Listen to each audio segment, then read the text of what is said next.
अली ज़ैदी साहब ये फरमाइएगा कि ट्रांसपेरेंसी के साथ एहतसाब होना चाहिए, कानून के मुताबिक होना चाहिए उसी के और मुताबिक जिसको हाथ डालें उसको सज़ा मिलनी चाहिए। नहीं, ये टॉम क्रूज की मूवी अब थोड़ी साल है। डेढ़ मिशन साल अंदर डाल के बंदा नहीं, देखें मोमिन बना के बाहर निकाल देते हैं, ये देखें मुझे देखें बात वो पसंद आपकी नहीं बात आती। बिल्कुल ठीक है। मैं आपसे यहाँ तक एग्री करता हूँ, मैं आपकी बात से बिल्कुल एग्री करता हूँ, लेकिन ये काम ये हाल है कि वीकेंड के ऊपर कोर्ट भी खुल जाता है, बेल भी हो जाती है, परमिशन खोलता भी है मिल वीकेंड जाती पे है, सारा कुछ। वो हम कौन तो नहीं खोलता है? कंट्रोल कर रहे हैं, हम कौन तो नहीं खोलता है? कंट्रोल कर कौन रहे हैं, खोलता है? हम तो नहीं कंट्रोल कर रहे ना। आप जिससे कोर्ट खोला आप उनसे पूछ लें बुला के। हाँ, जवाब दे तो हम क्वेश्चन हैं। तो आप कर रहे हैं ना, आप नहीं, बता जवाब दे तो हम हैं, लेकिन आपको सारी दुनिया को नजर नहीं आया।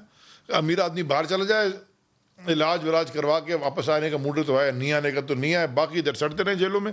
देखें, देयर आर इश्यूज। मैं इसलिए आपसे कह रहा था ना, जो ये टॉम क्रूज की मिशन इम्पॉसिबल वाली मूवी नहीं है कि 1.5 घंटे के अंदर सारा कुछ हो जाएगा। 1.5 साल में हो जाता, 3 साल हो गए। हजारों चीजें, लॉज। चले इनको बोले ना, हम लेके आते हैं लॉज, जुडिशियल रिफॉर्म्स के लॉज, हमारे साथ बैठे। सर ये मेरे बोलने से नहीं, आपके आपस में नहीं, बोलने मैं से। आपस में बोलने से कई दफा बोला है ना। वो तो 34 शेखें ही निकालने कह रहे थे नैब में से। हम तो कह रहे हैं, अभी भी कह रहे हैं ना, इलेक्शन रिफॉर्म लॉज में बैठे ना, चले आए।